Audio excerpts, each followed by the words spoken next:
Hey there, how it's going on? Welcome to another video. In this video, we're gonna judge people not based on their distros, because well, you have already seen a bunch of videos regarding that. You have maybe seen about 100 of them, and you already know like how this video is gonna turn out if that is the topic. You already know. You'll be like, oh yeah, that is me, that's not me. You're just trying to comfort yourself. You're just trying to justify your distro. That's not what we are gonna do here. The next thing. So what are we gonna do here? Well, what we are gonna do here is I'm going to try to judge you people based on your desktop environments. And why is that? Because I genuinely believe that if you have to judge someone, the best thing is in the Linux world, the best way is to just look for like what they want and how they are utilizing it.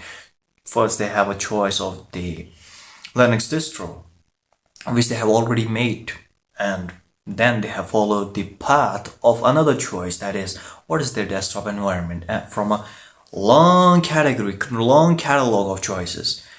And now, to the video. The first one on the list is GNU. And well, I have used GNU for a while, about a month or so, something. It already ships with all the beginner friendly distro. I don't know why I'm stuttering. Friendly distros. And if you have installed Ubuntu, it comes all along. It comes from the starting.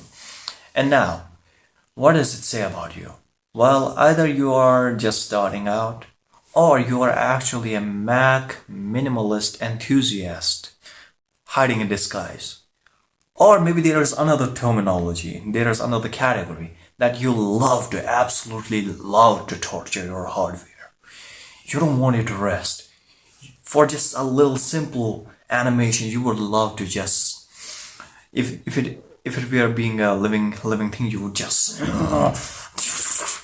punch it out and you would just extract every little source of power from this. You want to let it rest.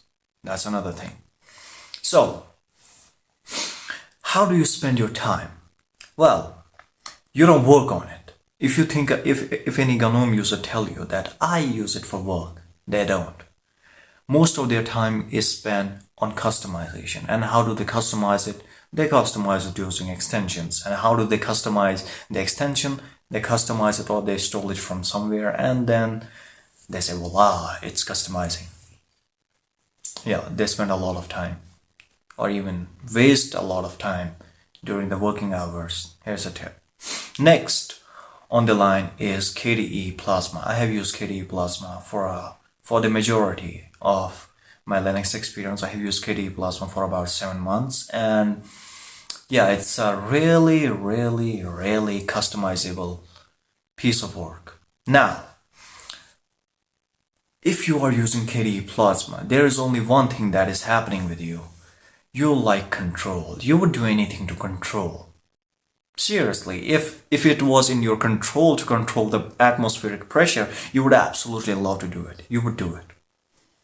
And about your setup, it's either a work, it's either a piece of art, or it's just chaos. It's just horror. It's just pure horror. Like everything is strangling with a piece of thread. Like I don't want to even explain it. Like it's a mess. It's a serious mess. Either it's beautiful, it's well crafted, it's well put, it's really like there's a lot of thinking going on. Like how should I wrote the .configs, how should I assign them, how should I actually put them, where should I put them, and how should I store them. Everything has been well thought. Or it's just chaos, absolute chaos, dumpster fire.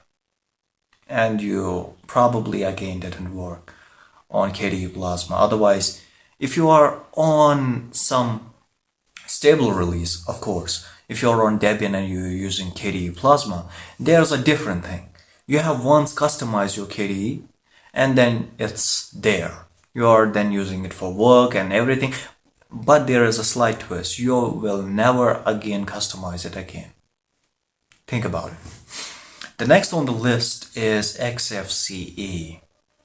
You don't care. You really don't care. Seriously. You don't care about the animations, you don't care about the look, you're like, I just want it to work.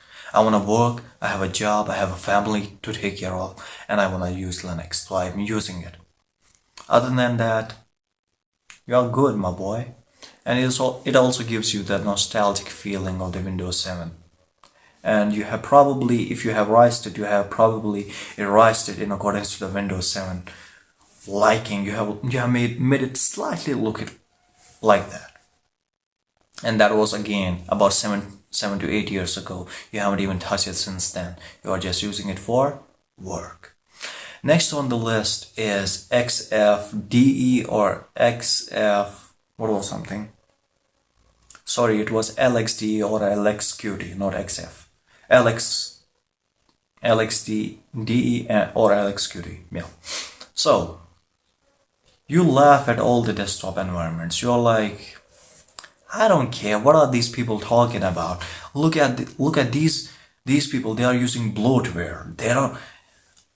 Why are you using so much RAM? Why are you using so much resources? Why are there so many background processes? I don't care. I have installed this Linux on my toaster and it's working just fine. And yeah, you're using a pretty old hardware. Seriously, you don't care about the animations. You don't care about anything. The idea about rising for you is just a normal installation. Oh, I have installed it and I have opened the terminal. I have just added some colors to it, neo fetch or fast fetch, and that's it. That's the rising for me. Again, there is another thing. You're using a pretty old hardware. You don't believe about the modern hardware. You think it's all a conspiracy theory, and you are probably using ThinkPad. Most of us already are using ThinkPad, all the desktop environments, but still, in particular, you are using ThinkPad. Even ThinkPad can support GNOME, but you don't care. You just want LXQT. Next on the list. If you're thinking you're a tiling window manager guy and you're like, no, he's not gonna talk about me. He's just a desktop environment guy. I use tiling window manager nowadays. It has already been about 2 months that I am switching around the tiling window manager, and I'm really getting stable in that. Yeah, you could say I'm a convert now in tiling window managers. I've used i3 for a while and now I am switched to Sway. So what is it? You think mouse is a bloatware. It was the biggest mistake of the time. The mouse, it was developed by Satan, and it's a propaganda that is being circulated to actually destroy people. They don't want you to use your computer fastly. They just want to just make you slow, they don't want to control your hardware. They don't want you to control your hardware. So you choose the tiling window manager. And let's just keep it between you and me. You spend nearly more than half of your time just try to configure the config file. Either you're using i3 or Sway or any other window manager, and you're like, yeah, I have to dig in the config. Where is the configuration file? How do I do it? And you stole a lot of configurations for Waybar and other dependencies that you have to do with it. Most common distros you have chosen are just Arch, maybe NixOS, and Debian. These are just the 3 OSs that you would use with this tiling window manager. Of course, there are some differences, and admit it. You have tried a whole bunch of things with this tiling window manager, and you would definitely love to just extract every single piece of power, every source of power that you can extract from the processor. You would love to do that, but you don't do that. But someday you will do that. That's how you work. And then for the bonus, there are some guys who don't use a window manager, who doesn't use a desktop environment. They just use Linux in the CLI in the terminal. They're like, I don't need a GUI interface. That's bloatware. All I'm using is Vim or maybe NeoVim. I just need to use that via terminal. That's all I need. If I need a compiler, I can use that from a terminal. There is nothing wrong with it. And man, you are some serious You got some serious dedication. Like I don't even know like what you're doing with your life. Like, man. And if someone asks you like, can I get your files? It's in your computer. Like, how do you share them? Well, I make a server and I connect both computers into the same Wi-Fi, same network, and then using the port 8000, I would just share them file using the browser from the another computer. That's how I share files from my device to another. So yeah, it was a fun video. I was just trying to throw things off, and yeah, it's my first video after a really long time, and I feel really experienced. And yeah, see you in the next video.